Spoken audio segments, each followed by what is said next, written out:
கார்த்தி, என்ன உன் முகமே சரியில்லை. அதான் நலங்க நல்லபடியா முடிஞ்சதில்ல. அதானே, அப்புறம் ஏன்டா டென்ஷனா இருக்க? எல்லாம் அந்த கதிரால தான்ப்பா. டேய் விட்றா. டேய், இன்னைக்குதான் அவனால எதுவுமே பண்ண முடியலையே. சைலண்டா வேடிக்கை தானே பாத்துக்கிட்டு இருந்தான். அப்புறம் என்ன? அவன் எல்லா வேலையும் பார்த்துட்டு தான் சைலண்டா இருக்கான். என்ன நடந்துச்சு? என்னடா சொல்ற? தனா கட்டிருக்கா பாருங்க புடவை, அது நான் வாங்கினது இல்லை. என்னடா சொல்ற? நீ தானடா கடைக்கு போய் வாங்கிட்டு வந்த? ஆமாப்பா, ஆனா இப்ப அவ கட்டியிருக்கிறத அந்த கதிர் வாங்கி கொடுத்த புடவை. என்ன?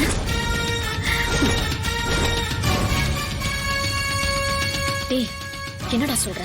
ஆமாத்த, நடுவுல புடவை பை காணாம போச்சுல்ல, அதை அவன் தான் எடுத்திருக்கான். அவன் வாங்கின புடவைய அந்த நேரத்துல மாத்திட்டான்.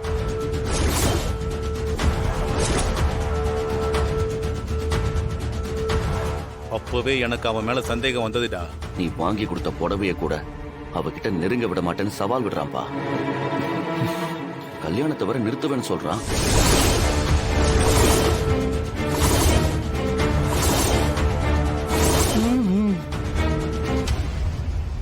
இங்க வர்ற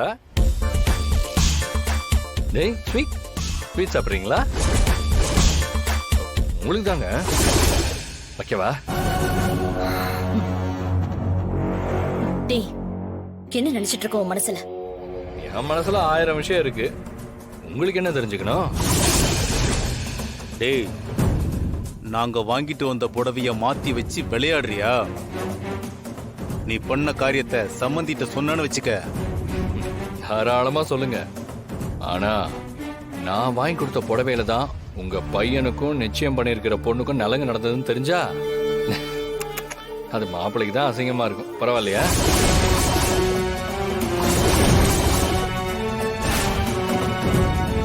டேய், என்ன பத்தி நீ தெரியாம விளையாடிக்கிட்டு இருக்க. ஒரு சின்ன திருத்தம் மேடம். உங்களை பத்தி நல்லா தெரிஞ்சதுனால தான் விளையாடுறேன். ஆட்டம் இன்ட்ரெஸ்டிங்கா போகுதுல?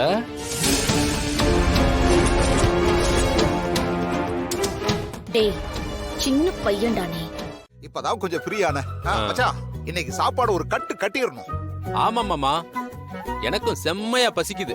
இன்னைக்கு ஒரு கட்டு கட்டிரணும் சாப்பாடு. அத்தான், வாங்க சாப்பிடலாம். பார்வதி அவர்களே, நன்றி. சாப்பாடு வைக்கிறதுக்கு புதுசா நன்றிலாம் சொல்றீங்க? நன்றி சொன்னது அதுக்கு இல்ல. உனக்கு சீனுவ சாருவுக்கு கல்யாணம் பண்ணி வைக்க தானே ஆசை இருந்துச்சு. அதனால சில கிறுக்கு வேலையெல்லாம் கூட பாத்தியே. ஆனா இப்ப அவங்களுக்கு கல்யாணம் நடக்க போகுது. அத புரிஞ்சுக்கிட்டு ஏத்துக்கிட்டல்ல, அதுக்காக தான் இந்த நன்றி. இதுல என்னங்க இருக்கு? யாருக்கு யார பிடிச்சிருக்கோ அவங்க கூட தானே சேர முடியும். சாருக்கு பிடிச்சதும் நடக்கதான் போகுது. என்னது? இல்ல, அவளுக்கு பிடிச்ச மாதிரி ஒரு வாழ்க்கை கிடைக்கும்னு சொல்றேன். ஆமா ஆமா, நீ ஒண்ணும் கவலைப்படாத. சாருவுக்கு கூடிய சீக்கிரமே நல்ல பையனா பாத்துரலாம்.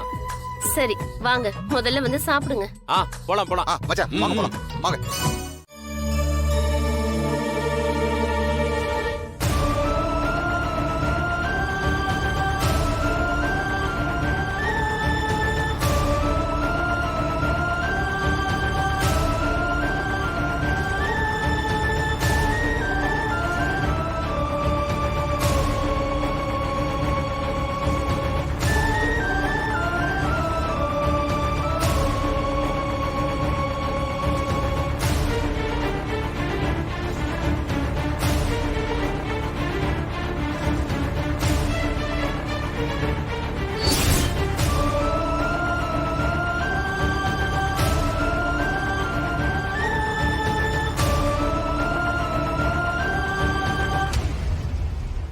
ஜானகி, இங்க என்ன யோசிச்சுக்கிட்டு இருக்க? ஒண்ணு இல்லைங்க. என்ன யோசனை? என்னன்னு சொல்லு. ஒண்ணும் இல்லைங்க, நல்லதா இருக்கேன். காலையில இருந்தே நீ ஒரு மாதிரியா தான் இருக்க. அதான் நலங்கு நல்லபடியா எந்த பிரச்சனையும் இல்லாம முடிஞ்சிருச்சு. அப்புறம் என்ன? அதுல எனக்கும் சந்தோஷம்தான். அந்த சந்தோஷம் உன் முகத்துல தெரியலையே. என்கிட்ட ஏதாவது மறைக்கிறியா?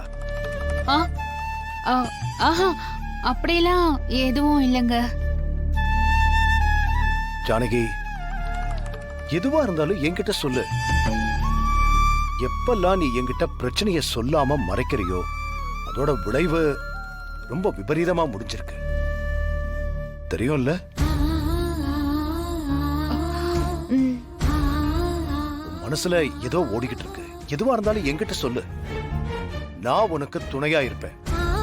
உன் பிரச்சனைக்கு ஒரு தீர்வு சொல்றேன். என்கிட்ட சொல்லு. ஆ, அது சொல்லு ஜானகி. நிஜமாவே எதுவும் இல்லைங்க. அது அது என்னன்னா, எனக்கு நாள் புறா ஒரே வேலையா இருந்துச்சா, விசேஷம் நல்லபடியா நடக்குமா நடக்காதான்னு ஒரே ஒரே பதட்டம் வேற. நடுவுல தனாவோட புடவை காணாம போயிடுச்சு. மாயாவும் சாருவும் ஒரே மாதிரி புடவை கட்டிட்டு வந்தாங்க. இப்படி என்னெல்லாமோ ஆயிடுச்சுல, அதெல்லாம் நினைச்சுதான் ஒரு மாதிரியா இருக்கேன். முடிஞ்சு போனதை ஏன் நினைச்சுக்கிட்டு இருக்க? அடுத்த கல்யாணம் தான், அதுவும் நல்லாவே நடக்கும். நீ எதுவும் யோசிக்காத. ம்? வா.